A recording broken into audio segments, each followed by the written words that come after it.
नमस्कार। मेहता टॉक के इस चैनल पर आपका स्वागत है। पिछले बार बातचीत करते हुए मैंने कहा था कि स्वतंत्रता संग्राम के प्रारंभ में और जो भी बातें हुई थी उसके बाद 1920 के आसपास के घटनाओं का जिक्र कर रहा था कि किस प्रकार सावरकर के पत्रों को पढ़कर और सावरकर के चिंतन को समझकर डॉक्टर हेडगेवार ने, चूंकि देखिए सावरकर और स्वामी विवेकानंद और महर्षि अरविंदो ने कहा था कि हिंदू धर्म क्या है।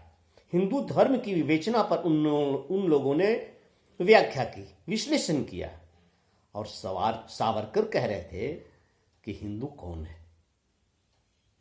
सावरकर का परिश्रम, सावरकर का चिंतन इस बात पर था कि हम में से हर कोई हिंदू है।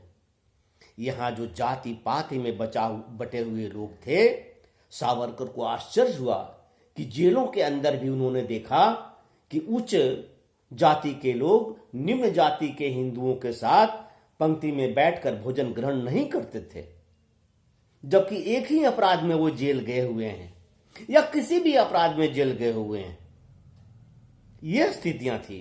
तब दामोदर सावरकर के, विनायक दामोदर सावरकर के अंदर में यह बात आती थी कि ये कैसे फिर देश एक हो सकेगा। इसलिए उन्होंने ऐसी ऐसी किताब लिखी, who is Hindu, who is a Hindu, Hindu कौन है।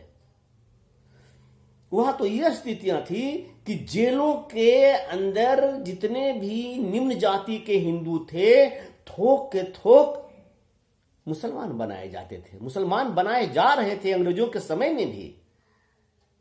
और सावरकर खुली आंखों से यह देखते थे।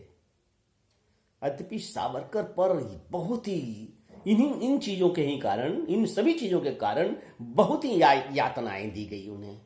मर्मांतक पीड़ा, मर्मांतक कष्टों से गुजरना पड़ा वीर सावरकर को। इसलिए उन्हें वीर सावरकर कहा जाता है। वीर गांधी किसी को नहीं कहा जाता है।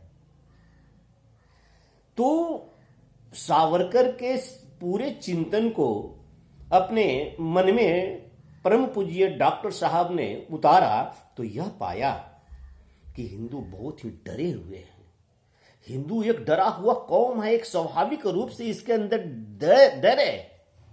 और उन्होंने यह महसूस किया कि यह खिलाफत आंदोलन को लेकर मालाबार में मुसलमानों द्वारा की गई जो भयानक हिंसा और 1920 के शुरुआती में दशक में जो नागपुर में दंगे हुए भीषण, जैसा कि मैं उस अंक में भी कहा था, डॉक्टर साहब इसे सहन नहीं कर सके। महात्मा गांधी को बहुत करीब से देखा और वो मुस्लिम लीग को ये काफी रियायतें दिए चले जा रहे थे महात्मा गांधी। इससे वे असहज थे। तब उनने एक व्रत लिया, एक ही व्रत लिया, पूरा हो या ना हो। कांग्रेस को छोड़ने का कोई अर्थ नहीं था, कांग्रेस में है या नहीं है, अलग हट गए, अपना काम शुरू किया।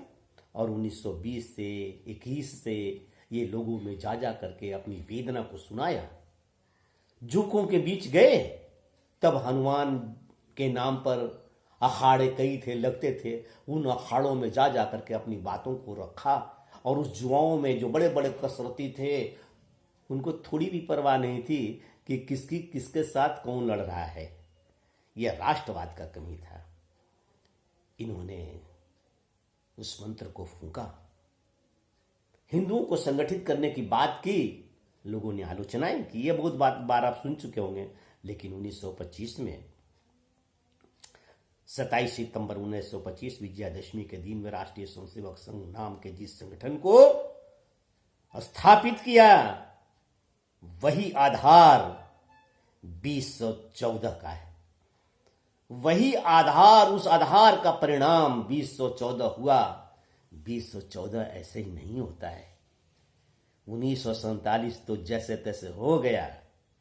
उसके बाद 70 साल 60 साल कहाँ कहाँ किस तरह से आपकी स्थिति, आपकी दुर्गति, आप किस किस प्रकार से नहीं झेले। साधारण साधारण सूबे का मुख्यमंत्री जैसे पाए वैसे हिंदुओं को जिधर पाया उधर खड़ा कर दिया। लेकिन राष्ट्रवाद की भावना जब प्रखर हुई, उस भावनाओं में सभी सब एक हुए, एकाकार हुए। देश के युवा, जिनको मैं बराबर कह रहा हूं कि भाई डिजिटल दुनिया में जीते हो, जियो, काम कुछ भी करो, लेकिन 10 मिनट अवश्य देश के विषय में सोचो। 10 मिनट अवश्य देश के लिए कौन क्या कर रहा है उसके लिए विचार करो। संभव है तो तुम राष्ट्रीय स्वयंसेवक संघ की शाखा में जाओ। 2014 किसी भी देश में अनायास नहीं होता है। 2014 की कथा और 2014 की कहानी और 2014 का लेख ये 1925 में ही लिखा गया था। और जब 2014 हुआ तो लोगों ने समझा इस देश में, पहले तो ध्यान नहीं दिया, सोचा कि सामान्य बात है, ऐसा हो सकता है क्या कि हिंदू एक हो सकते हैं, या हिंदू में इतनी सजगता आ सकती है, इतनी जागरूकता आ सकती है। नहीं, ऐसा नहीं होता है। तो अभी पिछले साल तक कलकत्ता में देख रहे थे किस प्रकार से कलकत्ता को कभी कलकत्ता में साम्यवादी और ये तृणमूल कांग्रेस को छोड़ करके भारतीय जनता पार्टी जैसी राष्ट्रवादी पार्टी का प्रवेश करने का वहां तो प्रश्न ही नहीं था।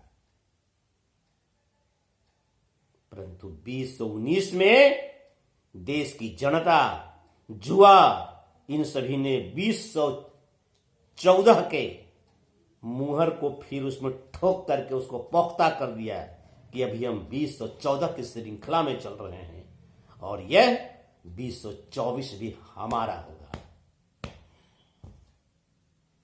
यह राष्ट्र भाव डॉक्टर साहब, जिनको पता नहीं, राष्ट्रीय स्वयंसेवक संघ के हर कार्यकर्ता 2014 तक, 2019 तक और आज 2021 तक हर कार्यकर्ता मान अपमान से दूर, यश और कृति से अलग, सिर्फ हिंदुओं को एक करने का, इस देश को बचने का और बचाने का भाव और संदेश देता है।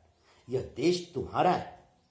और थोड़ा सा हमने कुछ किया नहीं कि होशियार लोग कहने लगे मुसलमान डरे हुए हैं। सदियों से मुसलमानों ने हिंदुओं को डरा करके रखा है, सदियों से। और आज कह रहा है मुसलमान डरे हुए हैं। हंसी आती है। डरे हुए तो तुम तो पाकिस्तान ले लिया।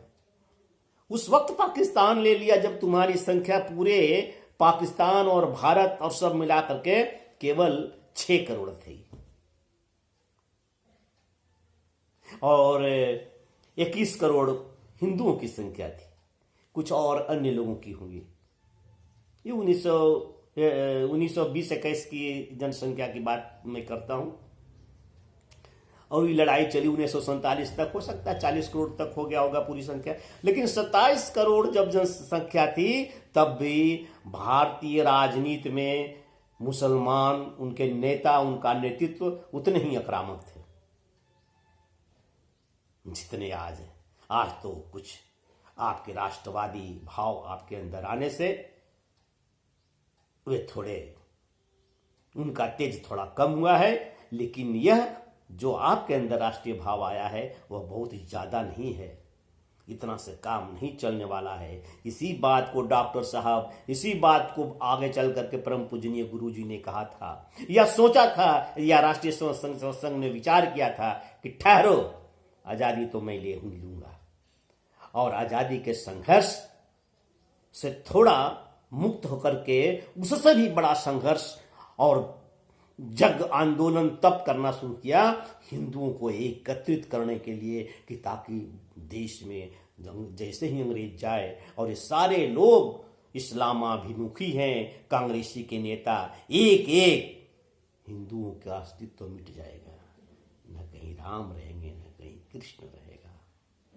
आशा है हमारे युवा पीढ़ी मेरी इन बातों को हृदयंगम किया होगा और अपने हृदय में बसाया होगा, तो मैं तब मानूंगा जब आप लाइक कीजिए और हमें अपना समर्थन दीजिए।